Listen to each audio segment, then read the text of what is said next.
चलिए बच्चों, यहां से स्टार्ट करते हैं एमसीक्यू सीरीज का चैप्टर 3। और चैप्टर 3 में हम कुछ बेहतरीन क्वेश्चन करने वाले हैं। ये वो क्वेश्चन है जो प्रीवियस ईयर में आ चुके हैं। अगर आप प्रीवियस 10 साल या 15 साल का पेपर उठाओगे तो ये सारे क्वेश्चन आपको मिल जाएंगे। इवन जो पेपर सैंपल पेपर वगैरह इशू होते हैं उसमें भी आपको इसी टाइप के क्वेश्चन मिलने वाले हैं। तो चलिए देखिए, फर्स्ट क्वेश्चन आपसे क्या कहता है। पहला क्वेश्चन पढ़ रहा हूं मैं। आपके पास है graphically the pair of equations. आपके पास दो पेयर ऑफ इक्वेशन है, ये दिखाई दे रहा है आपको, दो पेयर ऑफ इक्वेशन। अब इन पेयर ऑफ इक्वेशन में आपसे पूछा जा रहा है कि ये पेयर ऑफ इक्वेशन क्या रिप्रेजेंट करता है, ये दो लाइन क्या रिप्रेजेंट करता है। ये intersecting line at 1 point represent करता है, या intersecting at exactly 2 point represent करता है, या कोइंसिडेंट रिप्रेजेंट करता है, या फिर पैरेलल रिप्रेजेंट करता है। बच्चों याद कीजिए, इस टाइप का कोई भी क्वेश्चन आता है तो इसके लिए हम रेशियो फॉर्मूला अपनाते थे। A1 अपॉन में A2, B1 अपॉन में B2 और C1 अपॉन C2 का कॉन्सेप्ट अपनाते थे। मैंने आपको पूरा टेबल बताया था जब चैप्टर 3 हमने किया था मैथ्स का, उसमें मैंने आपको पूरा टेबल सिखाया था कि किस प्रकार A1 upon A2, B1 upon B2 and C1 upon C2 का कॉन्सेप्ट यूज करके इस टाइप के सारे क्वेश्चन का आंसर दे सकते हैं। तो इस चैप्टर में बेसिकली मैं आपको बता दूं कि यही क्वेश्चन आता है, इसी टेबल के बेस पे सारे क्वेश्चन आपको मिलेंगे। फर्स्ट क्वेश्चन से आपको पता लग गया होगा। तो तरीका क्या है, शॉर्टकट तरीका क्या है, ये समझिए। सबसे पहला नंबर देखिए क्या है, 6। पहला नंबर है 6 और अपॉन में आप लिखेंगे 2 इक्वल टू। दूसरा नंबर क्या है बेटा, -3 अपॉन में आप लिखोगे -1। और थर्ड नंबर क्या है बेटा, तो 10 और अपॉन में 9। 2 1 जा 2 3 जा, माइनस से माइनस कट गया। देखिए ये दोनों इक्वल आ रहा है, 3 3 1 1, बट ये इक्वल नहीं है। तो जब दो इक्वल हो और तीसरा इक्वल नहीं हो, जब दो इक्वल हो और तीसरा पार्ट इक्वल नहीं हो, तो ये केस नंबर 3 होता है। और केस नंबर 3 में हम पैरेलल लाइन बोलते हैं, समांतर रेखा आता है। केस नंबर 3 याद कीजिए, A1 अपॉन A2, क्योंकि एमसीक्यू है, यहाँ आपको फॉर्मूला नहीं लिखना, आपको डायरेक्ट आंसर करना है। तो A1 upon A2, B1 upon B2 is not equal to C1 upon C2। Case number 3 जो पैरेलल लाइन का कॉन्सेप्ट होता है, तो आप इसका आंसर डायरेक्ट पैरेलल लाइन टिक कर दोगे। हिंदी मीडियम, चलिए हिंदी मीडियम आपको समझा देता हूं बेटा। आपके पास दो समीकरण आपको दिखाई दे रहे होंगे। इन दोनों समीकरणों को करना क्या होता है कि पहले 6 अपॉन में 2, 6 अपॉन में 2 इक्वल टू आप लिखोगे बेटा -3 अपॉन में -1, और ऐसा ही 10 अपॉन में 9, 10 अपॉन में 9। 2 1 जा 2 3 जा, माइनस से माइनस कैंसिल। देखिए 3 अपॉन 1 3 अपॉन 1, दो इक्वल है, लेकिन तीसरा पार्ट इक्वल नहीं है। जब दो इक्वल हो और तीसरा पार्ट इक्वल ना हो तो इसे केस नंबर 3 कहते हैं बेटा। और केस नंबर 3 के अंदर पैरेलल लाइन होता है जिसको हम बोलते हैं नो सॉल्यूशन, याद होगा आपको। तो पैरेलल लाइन, समांतर रेखा जो है, ये आपका रिक्वायर्ड आंसर आएगा। ठीक है बेटा। तो इस टाइप के क्वेश्चन के सभी आंसर, जो भी इस टाइप का क्वेश्चन आएगा, आपको तरीका यही फॉलो करना है, रेशियो वाला कॉन्सेप्ट इसे बोलते हैं। नाउ कॉन्सेप्ट नंबर या क्वेश्चन नंबर 2 पे आते हैं, देखते हैं प्रीवियस ईयर में क्वेश्चन नंबर 2 कैसा हुआ है। तो पढ़िए बेटा, क्वेश्चन नंबर 2 आपसे क्या कहता है। यहां भी आपको पेयर ऑफ दो इक्वेशन दिया हुआ है। एक आपको पहला इक्वेशन ये दिया हुआ है और दूसरा इक्वेशन आपको ये दिया हुआ है। फिर आपसे पूछा जा रहा है कि इसका यूनिक सोल्यूशन है, एग्जैक्टली दो सोल्यूशन है, या फिर इसके मेनी सोल्यूशन है, या फिर नो सोल्यूशन है। मैं फिर से बोलूंगा, इस टाइप का कोई भी क्वेश्चन आ जाए, सिर्फ रेशियो फॉलो कीजिए, आपका आंसर आ जाएगा। जैसे इस क्वेश्चन को देखो मैं कैसा करता हूं। सबसे पहले देखिए यहां क्या है, 1 है, अपॉन में यहां क्या है, तो -3 है, इक्वल टू में 2 है। सेकेंड नंबर देखिए 2 है, और यहां सेकेंड नंबर -6 है। थर्ड नंबर देखिए 5 है, और थर्ड नंबर यहां पर बेटा 1 है। अब 1 अपॉन में -3 आ रहा है, 2 1 जा 2, 2 3 जा, तो देखिए दोनों सेम आ रहा है, 1 1 -3 दो सेम है, लेकिन तीसरा इक्वल नहीं है। जब दो सेम हो लेकिन तीसरा इक्वल ना हो, तो इसे बोलते हैं बेटा केस नंबर 3। और केस नंबर 3 में पैरेलल लाइन, जो अभी मैं आपसे बता रहा था, पैरेलल लाइन में नो सोल्यूशन आता है, तो इसका आंसर भी डी आएगा, नो सोल्यूशन। आप टिक करोगे नो सोल्यूशन, क्योंकि ये केस नंबर 3 है, और केस नंबर 3 में हम लोग नो सोल्यूशन लिखते थे। 3 केस होते हैं, 3 केस होते हैं बेटा, आपने पढ़ा होगा इस प्रकार से। A1 अपॉन में A2 is not equal to B1 upon में B2। सेकंड होता है A1 अपॉन में A2 equal to B1 upon में B2 equal to C1 upon में C2। एंड थर्ड केस आपने पढ़ा होगा A1 अपॉन में A2 equal to B1 upon में B2 is not equal to C1 upon में C2। इसे बोलते हैं यूनिक सोल्यूशन, यानी एक सोल्यूशन। इसको बोलते हैं बेटा मेनी सोल्यूशन, और इसको बोलते हैं बेटा नो सोल्यूशन। याद होगा आपको, ये 3 केसेस के बेस पर आंसर देना होता है। तो अभी भी आपने जो क्वेश्चन किया है ना वो केस नंबर 3 है, क्योंकि दो इक्वल है और तीसरा इक्वल नहीं है। जब दो इक्वल हो और थर्ड इक्वल नहीं हो तो केस नंबर 3 होता है, और केस नंबर 3 में नो सोल्यूशन आता है। हिंदी मीडियम बेटा, हिंदी मीडियम आ जाओ, बिल्कुल सेम यही चीज करना है। आपके पास दो इक्वेशन है, आपके पास दो इक्वेशन है, ये रहा आपके सामने दो इक्वेशन। देखिए इसमें फर्स्ट नंबर क्या है, यहां कुछ नहीं तो 1 है, तो 1 अपॉन में लिखेंगे बेटा फर्स्ट नंबर -3, ऐसे सेकंड के अपॉन में सेकंड, सेकंड क्या है तो सेकंड आपके पास 2 है, अपॉन में आपके पास -6 आएगा। थर्ड नंबर क्या है तो थर्ड नंबर आपके पास 5 है, अपॉन में आपके पास 1 आएगा। ये तो एज इट इज रहेगा, 2 1 जा 2 3 जा, तो 1 1 -3 देखिए दो सेम है लेकिन थर्ड इक्वल नहीं है। और जब दो सेम हो और थर्ड इक्वल नहीं हो तो केस नंबर थर्ड, और केस नंबर थर्ड होता है समांतर रेखाओं का। अभी मैंने आपसे बताया था जिसका आंसर होता है इसका कोई हल नहीं है, तो डी इज द इसका रिक्वायर्ड, जो डी होगा इसका रिक्वायर्ड आंसर होगा। याद आ गया बेटा, सिर्फ केसेस आपको पहचानने हैं, क्योंकि इस चैप्टर में से जो एमसीक्यू आता है वो इन्हीं केस के बेस पे आता है। ये जो 3 केस होते हैं बेटा, इसी केस के बेस पे सारे क्वेश्चन आते हैं जो चैप्टर 3 में आपने पढ़ा होगा। वापस आ जाए बेटा, अगले क्वेश्चन की ओर चलें। नेक्स्ट क्वेश्चन करते हैं, क्वेश्चन नंबर 3 पढ़िए। क्वेश्चन नंबर 3 आपके पास क्या है, क्वेश्चन नंबर 3 आपके पास गिवन है, if a pair of linear equation, एक लीनियर इक्वेशन आपके पास है जो कंसिस्टेंट है। लीनियर इक्वेशन कंसिस्टेंट है। अगर लीनियर इक्वेशन कंसिस्टेंट है तो वो लाइन क्या होगा, वो लाइन कैसा होगा, वो लाइन पैरेलल होगा। पहला ऑप्शन क्या है कि वो पैरेलल होगा, या फिर वो कोइंसिडेंट होगा, या तो पैरेलल होगा, या वो कोइंसिडेंट होगा, या इंटरसेक्टिंग या कोइंसिडेंट हो सकता है, या ऑलवेज इंटरसेक्टिंग होगा। इस टाइप के 4 ऑप्शन आपको दिए हुए। एक बात समझिए, आपको दिया हुआ है कि लाइन जो है वो कंसिस्टेंट है, कंसिस्टेंट है, और कंसिस्टेंट दो केसेस में होता है, इसमें और इसमें कंसिस्टेंट होता है बेटा। इन दोनों केसेस में कंसिस्टेंट होता है, इन दोनों को कंसिस्टेंट बोलते हैं हम लोग। पहला केस भी कंसिस्टेंट होता है, दूसरा केस भी कंसिस्टेंट होता है, और ये इंटरसेक्टिंग लाइन का होता है। पहला केस इंटरसेक्टिंग लाइन का होता है और दूसरा केस कोइंसिडेंट लाइन का होता है। Intersecting line and coincident line आपसे क्या कह रहा है, कंसिस्टेंट है, कंसिस्टेंट इन दोनों में होता है। और ये वाला केस क्या होता है, इंटरसेक्टिंग लाइन के लिए, और ये वाला केस क्या होता है, कोइंसिडेंट के लिए। इसका मतलब ये इंटरसेक्टिंग भी होगा एंड कोइंसिडेंट भी होगा। तो ऑप्शन ढूंढते हैं। देखिए थर्ड ऑप्शन आपको मिल गया होगा, इंटरसेक्टिंग एंड कोइंसिडेंट। थर्ड आपका आंसर आएगा कि ये इंटरसेक्टिंग भी होगा और कोइंसिडेंट भी होगा। क्यों, रीजन जान लीजिए। आपसे कहा जा रहा है कि इक्वेशन जो है वो कंसिस्टेंट है, और कंसिस्टेंट दो जगहों पर होता है बेटा, फर्स्ट और सेकंड में। फर्स्ट जो होता है वो इंटरसेक्टिंग लाइन के लिए होता है, सेकंड जो होता है वो कोइंसिडेंट के लिए होता है। तो इसका मतलब ये इंटरसेक्टिंग भी होगा एंड कोइंसिडेंट भी होगा। तो हमें ऑप्शन नंबर थर्ड पे टिक करना चाहिए। अगले क्वेश्चन की बात करते हैं, हिंदी मीडियम। देखिए हिंदी मीडियम क्वेश्चन नंबर 3 पे आता हूं मैं। हिंदी मीडियम क्वेश्चन नंबर 3 पढ़िए बेटा। आपके पास कहा जा रहा है कि मान लीजिए कि रैखिक समीकरण का कोई युग्म, मतलब दो इक्वेशन आपको दिया हुआ है, संगत है।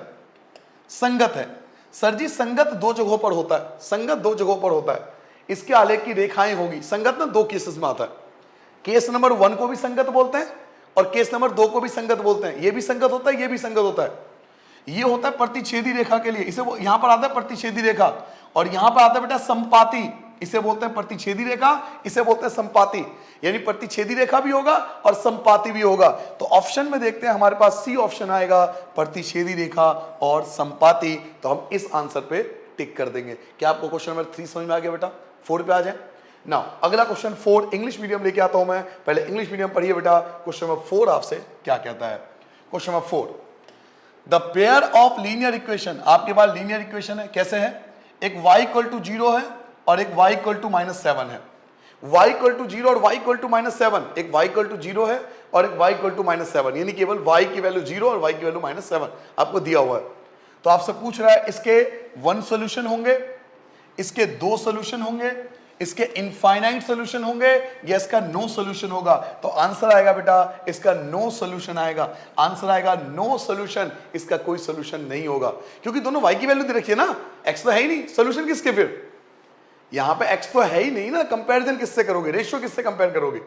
केवल y की वैल्यू आपको गिवन है, तो ये सॉल्यूशन नहीं है, क्योंकि केवल एक वेरिएबल का आंसर दिया हुआ है। तो आंसर आएगा बेटा नो सॉल्यूशन। तो जो क्वेश्चन नंबर 4 है, ये क्वेश्चन आया था एग्जाम के अंदर कि अगर y की वैल्यू 0 है और y की वैल्यू -7 है, तो इसका आंसर क्या आएगा? इसका आंसर आएगा नो सॉल्यूशन। इसका कोई आंसर नहीं आ सकता, क्योंकि इसमें केवल y की वैल्यू गिवन है, x तो है ही नहीं, तो कंपैरिजन किससे करोगे? तो इसलिए हमने नो सॉल्यूशन सेलेक्ट किया। ऐसे ही हिंदी मीडियम देखिए, हिंदी मीडियम बेटा क्वेश्चन नंबर 4 पे आते हैं, पढ़िए क्वेश्चन नंबर 4। समीकरण आपके पास y बराबर 0 गिवन है और y इक्वल टू -7 है। अब इसका एक हल होगा, इसके दो हल होंगे, इसके अनेक हल होंगे, या इसका कोई हल नहीं होगा।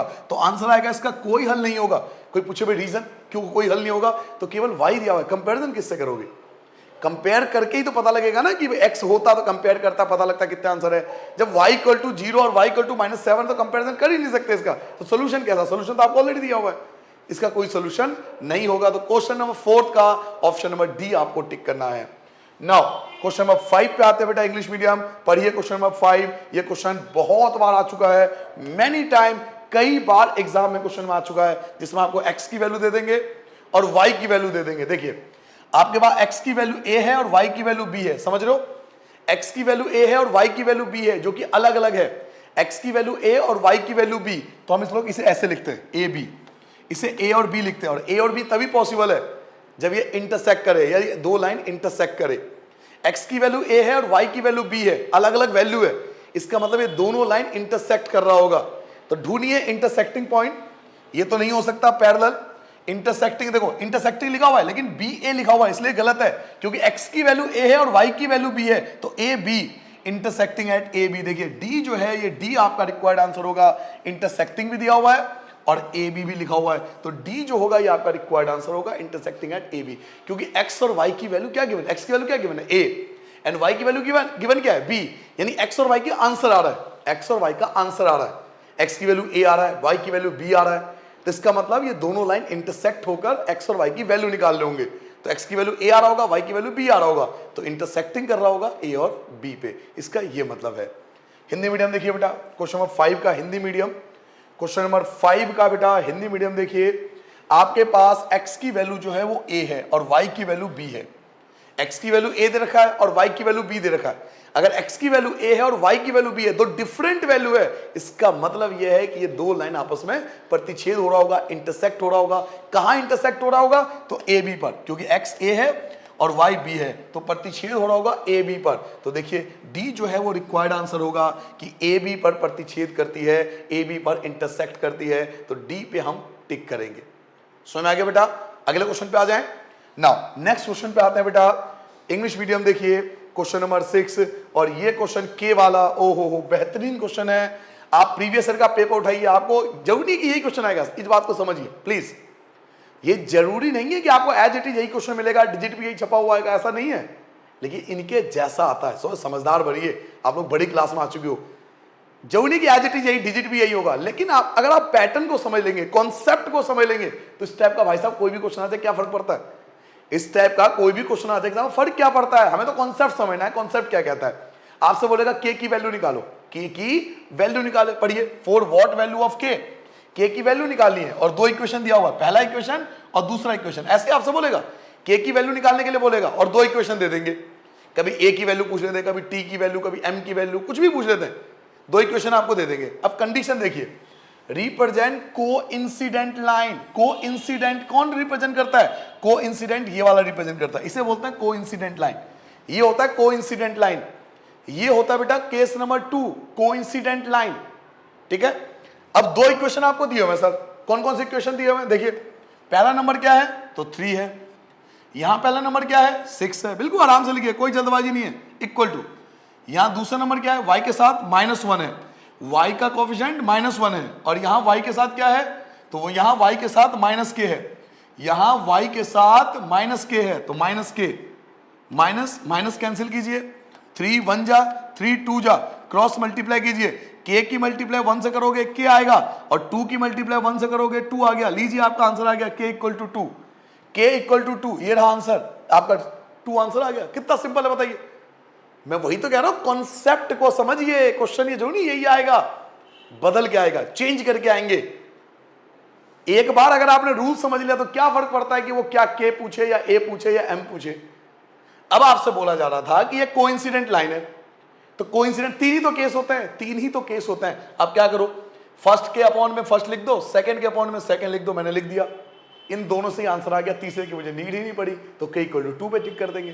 ठीक है बेटा, हिंदी मीडियम देखोगे, हिंदी मीडियम देखना चाहोगे बेटा, तो हिंदी मीडियम देखो बेटा, क्या लिखा हुआ है आपके पास? दो इक्वेशन है। पहला इक्वेशन ये फर्स्ट इक्वेशन है, ये सेकेंड इक्वेशन है, और आपको के का मान निकालना है, के का मान निकालना है आपको। क्वेश्चन में कहा जा रहा है कि संपाती रेखा है। सर संपाती रेखाओं में तीनों इक्वल होते हैं, a1/a2, b1/b2, c1/c2। तीनों की जरूरत पड़ेगी तो तीनों यूज करेंगे, दो से काम बन जाएगा तो बहुत बढ़िया भैया, तीसरे की नीड ही नहीं है, दो से ही काम बन गया हमारा।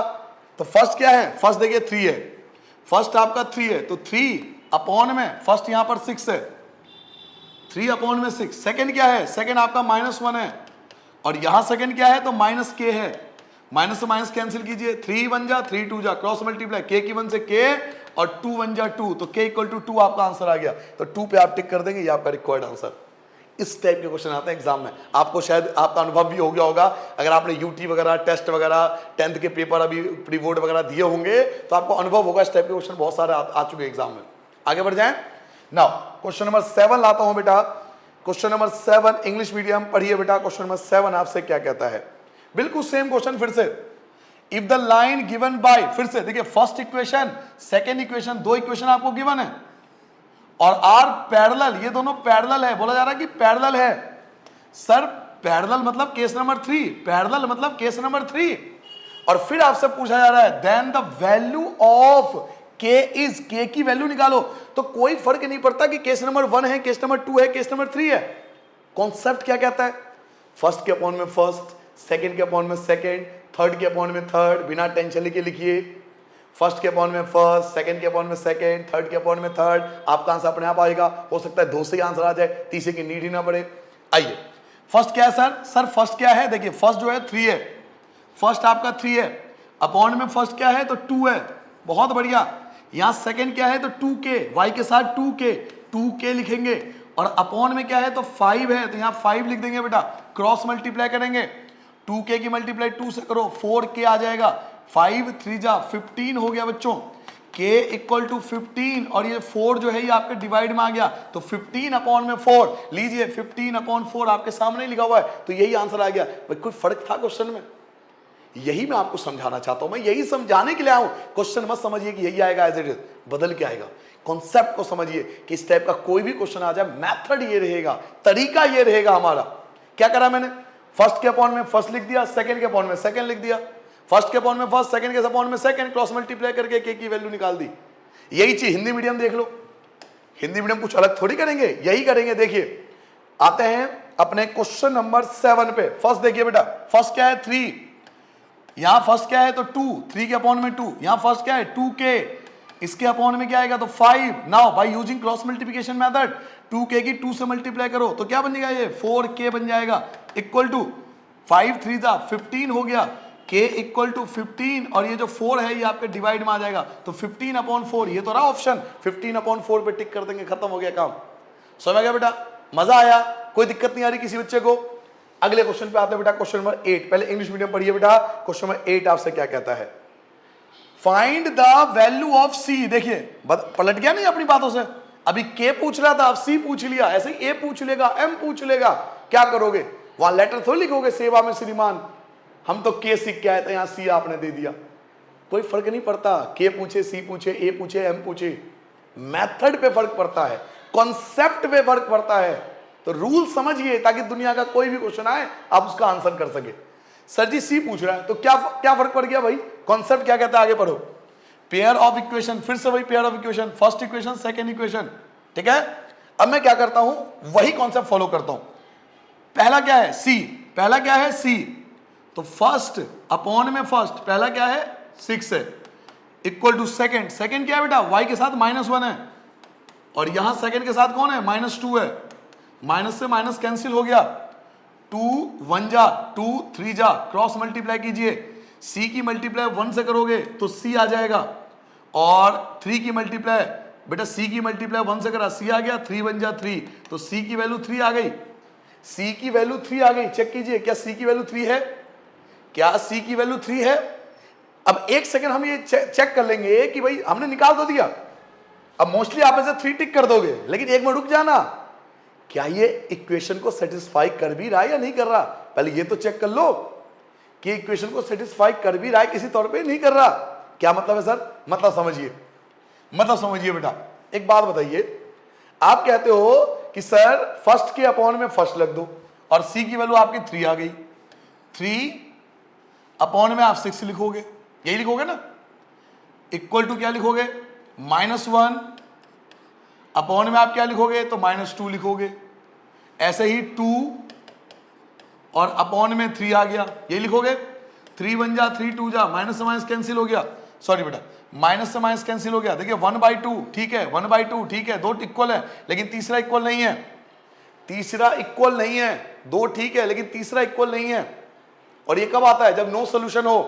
अब क्वेश्चन में पढ़िए क्या कह रहा है, द वैल्यू ऑफ सी, सी की वैल्यू निकालो ताकि इन दोनों इक्वेशन के will have infinite many solution. ये कह रहा है इनफाइनाइट मेनी सोल्यूशन हो, लेकिन अगर सी की वैल्यू 3 हम निकालते हैं तो वो तो नो सोल्यूशन वाला केस बन रहा है। समझ रहे हो मेरी बात को, आंख बंद करके आंसर नहीं टिक करना होता।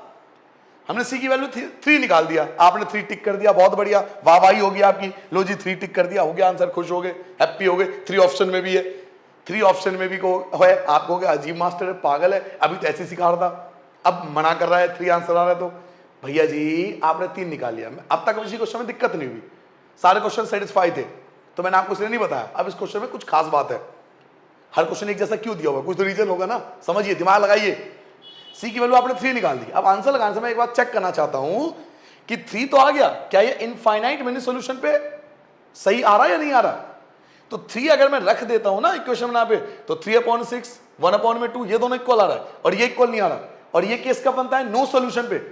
ये जो केस बन रहा है ये नो सोल्यूशन पे बनता है, और ये क्या कह रहा है, मेनी सोल्यूशन पे। तो गलत है ना ये चीज, तो इसलिए हम इसका आंसर बेटा करेंगे नो वैल्यू, इसका कोई वैल्यू नहीं आएगा। 3 पे मत टिक करना।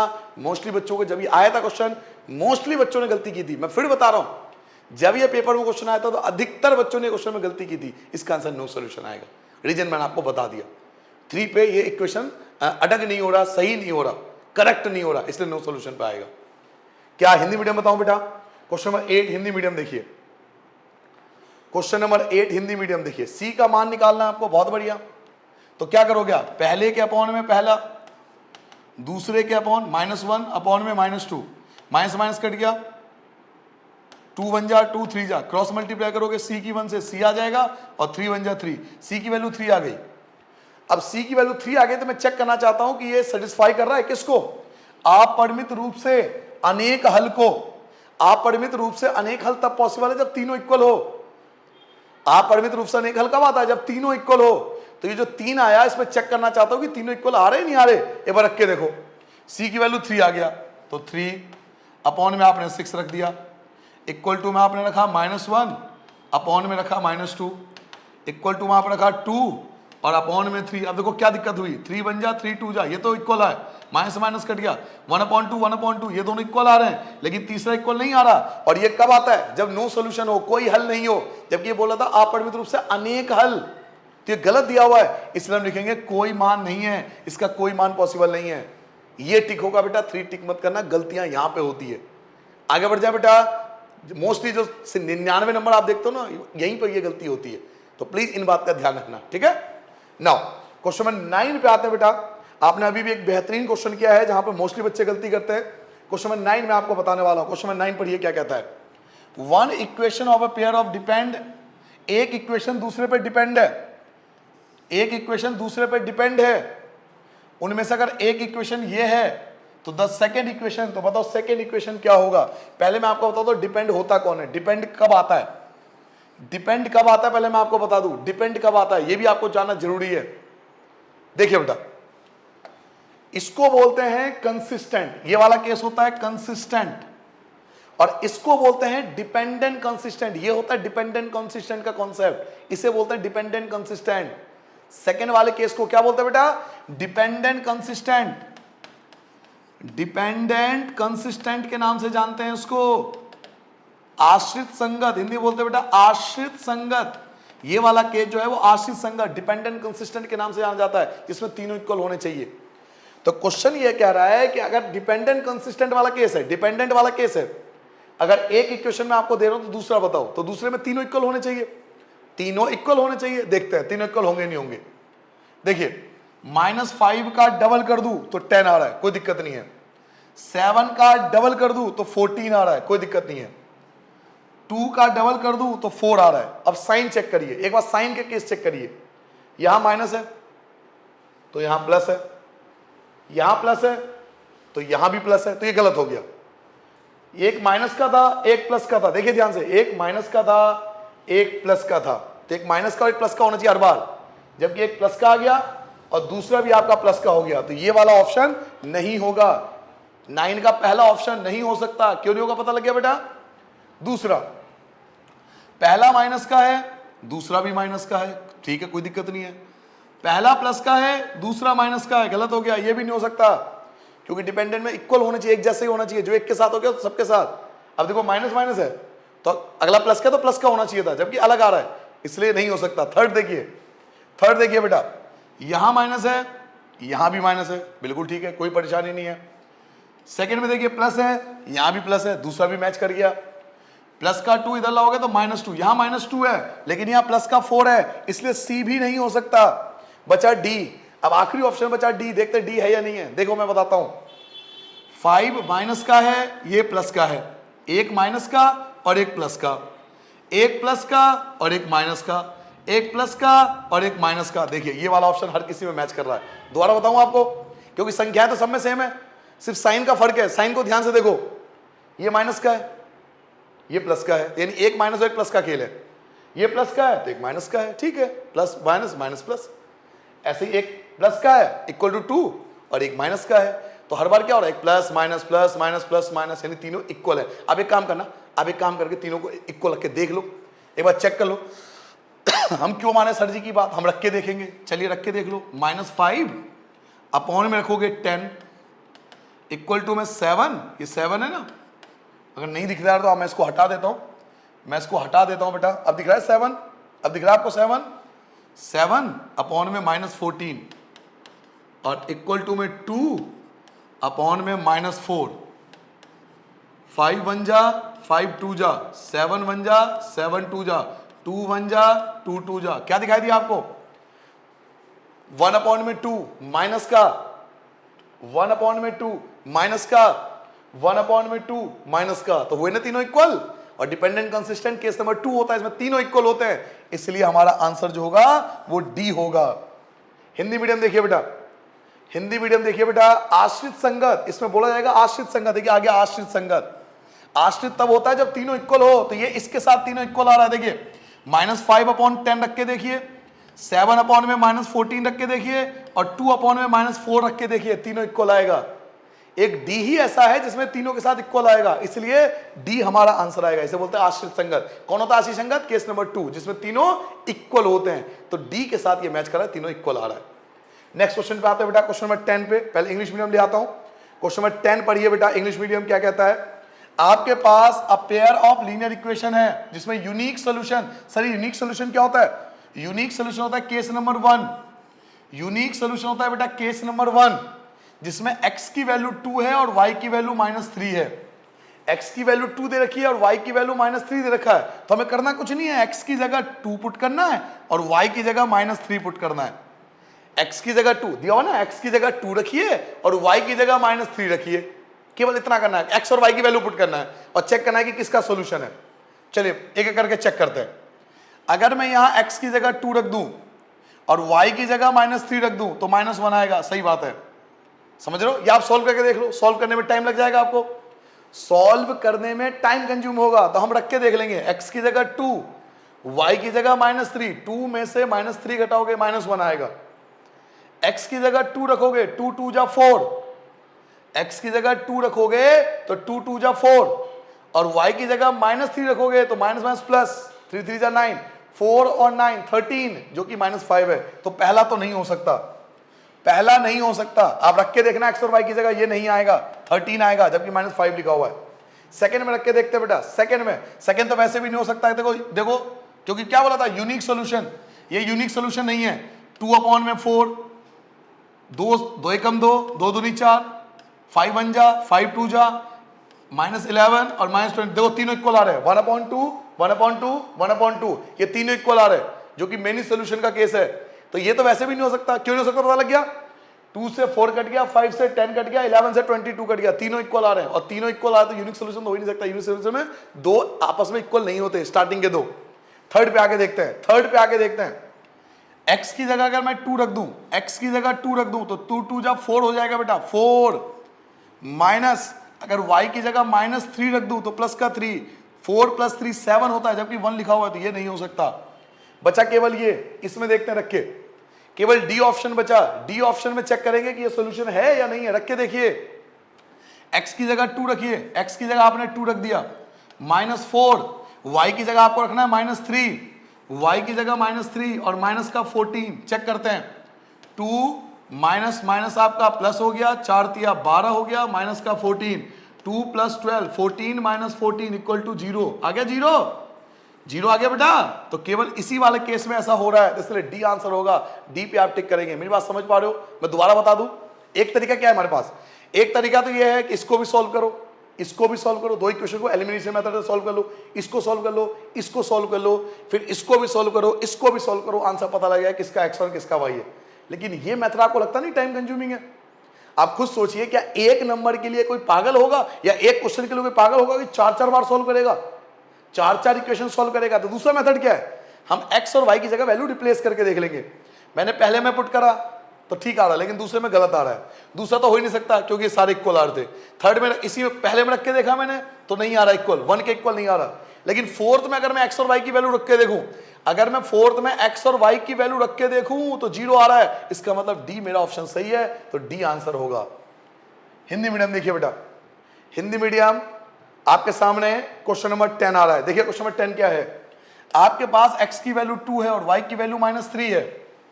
अब या तो आप चारों को सॉल्व कर लीजिए, फर्स्ट इक्वेशन है, इन दोनों को सॉल्व कीजिए, फिर इन दोनों को सॉल्व कीजिए, फिर इन दोनों को सॉल्व कीजिए और फिर लास्ट में इन दोनों को सॉल्व कीजिए। एक ऑप्शन तो ये है, लेकिन चारों इक्वेशन को सॉल्व करने में आप खुद दिमाग लगा सकते हो, बहुत टाइम कंज्यूमिंग प्रोसेस होगा। और एक क्वेश्चन के लिए इतना टाइम लगाओगे तो बाकी पेपर कब करोगे भाई? तो पॉसिबल नहीं है ना। तो इसके लिए दूसरा मेथड अपनाते हैं, क्या, एक्स की और वाई की वैल्यू पुट करके देख लो। अगर आप पहले में पुट करके देना एक्स और वाई की वैल्यू, इक्वल टू में जो रखा है वो नहीं आएगा। दूसरे में तो आ ही नहीं सकता क्योंकि 2 से आपके 2 से 4 कैंसिल हो रहा है, 2 से 4 कैंसिल हो रहा है, 5 से 10 कैंसिल हो रहा है, 11 से 22 तीनों इक्वल आ रहा है, जो कि मेनी सोल्यूशन का पार्ट है। इसमें भी रख के देखा मैंने तो ये भी केस नहीं बना। लेकिन फोर्थ में आप रख के देखिए, आप फोर्थ में एक्स और वाई की वैल्यू रख के देखिए, 0 आ जाएगा। x की वैल्यू 2 रख के देखिए और y की वैल्यू -3, x की वैल्यू 2 रखिए और y की वैल्यू -3, आप फोर्थ में रख के देखिए, 0 आ जाएगा। इसका मतलब फोर्थ हमारा आंसर आएगा, तो फोर्थ पे टिक कर देंगे। इस टाइप का कोई भी क्वेश्चन हो तो तरीका ये होता है, चारों के इक्वेशन सॉल्व करने मत बैठ जाना, क्योंकि बहुत टाइम कंज्यूमिंग प्रोसेस होगा, आपका टाइम बर्बाद होगा। हमारा ऑब्जेक्टिव आपको टाइम सेव करना। स्टार्टिंग में क्या बोला था, हम इस मेथड की बात करेंगे जो आसान हो, इजी हो, बेस्ट हो, शॉर्ट हो और आप आसानी से आप उसको समझ भी पाओ और पेपर में अप्लाई भी कर पाओ। ठीक है बेटा, आगे बढ़ जाएं। नाउ अगला क्वेश्चन आता है बेटा, क्वेश्चन नंबर 11। क्वेश्चन नंबर 11 पढ़िए बेटा, क्वेश्चन नंबर 11 आपके लिए लाया हूं।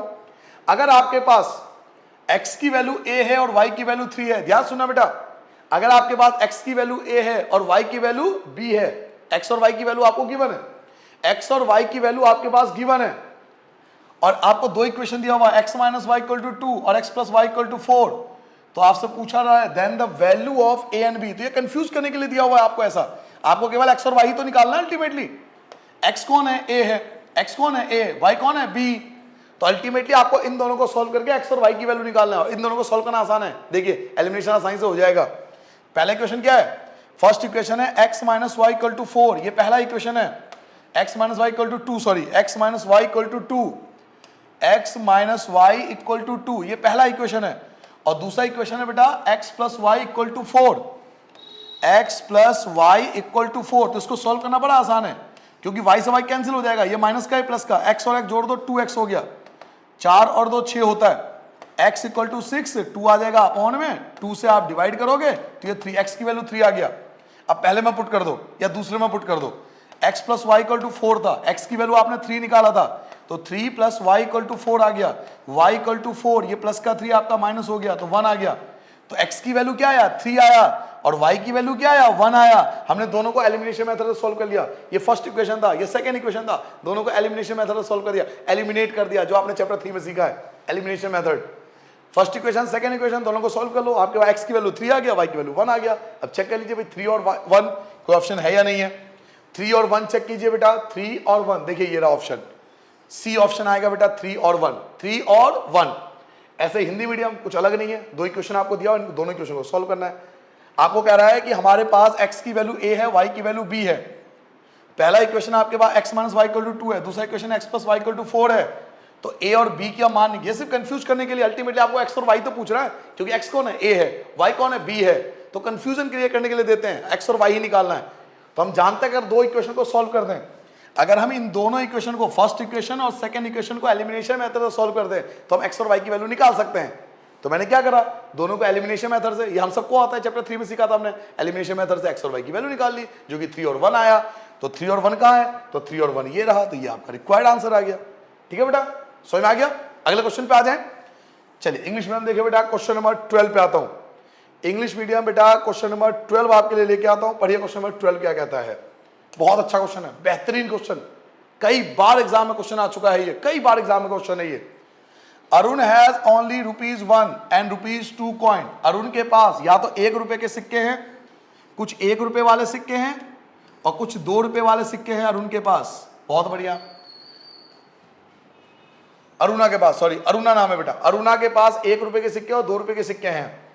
If the total number of coin, अगर टोटल नंबर ऑफ कॉइन किस उसके पास 50 है, टोटल नंबर ऑफ कॉइन कितने हैं, 50 है, 50 है, टोटल नंबर ऑफ कॉइन जो है वो 50 है, ये आपको गिवन है, टोटल 50 कॉइन है आपके पास। ठीक है, now and the amount of money with her is 70, और जो अमाउंट है, उन मनी का जो अमाउंट है टोटल है वो 75 है।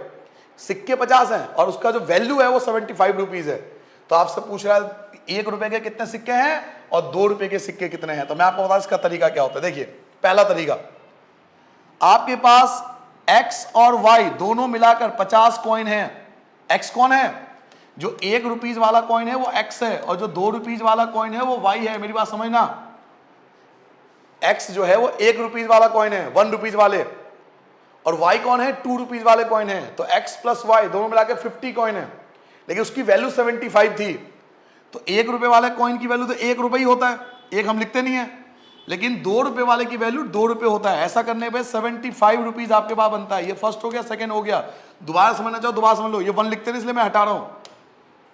आपके पास सिक्के कितने थे, कॉइन कितने थे, 50। कौन से कॉइन थे, 1 रुपीज और 2 रुपीज वाले। तो ये 1 रुपीज वाले हैं, ये 2 रुपीज वाले हैं, 1 रुपीज वाले और 2 रुपीज वाले। 1 रुपीज वाला x है, 2 रुपीज वाला y है, तो x प्लस y दोनों मिलाकर 50 कॉइन हो गया आपके पास। जो 1 रुपीज वाला कॉइन है उसकी वैल्यू 1 रुपए ही होती है, और लेकिन जो 2 रुपए वाला कॉइन है यानी y है, उसकी वैल्यू 2 रुपीज होती है। एक कॉइन की वैल्यू 2 रुपीज होती है, दोनों मिलाकर उसकी वैल्यू 75 हो गया। अब इसको एलिमिनेशन से सॉल्व कर सकते हैं, साइन चेंज कर दीजिए, minus minus minus, x x cancel हो गया, y में से -2y घटाओगे -y बचेगा, 50 में से 75 घटाओगे -25, माइनस से माइनस कैंसिल हो गया, y आ गया 25।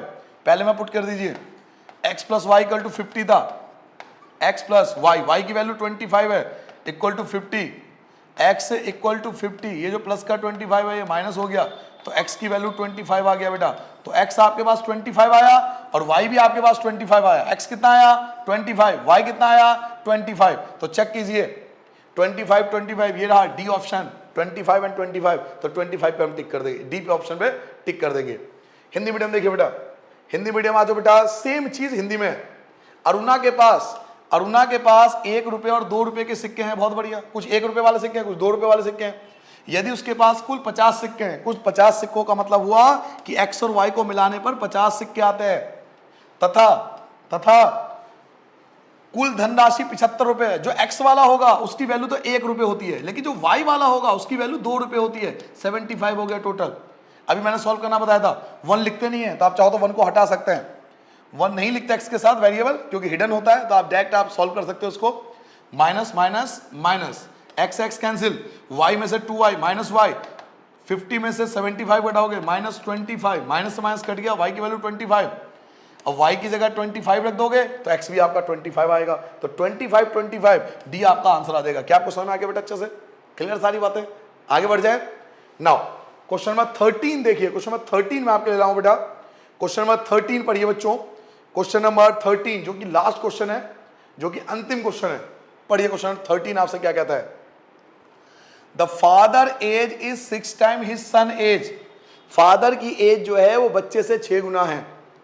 फादर की एज बच्चे से 6 गुना है। आप ऐसे समझ लीजिए, आप ऐसे समझ लीजिए, ये फादर है और ये सन है, तो इसका एज जो है ना वो 6 गुना है।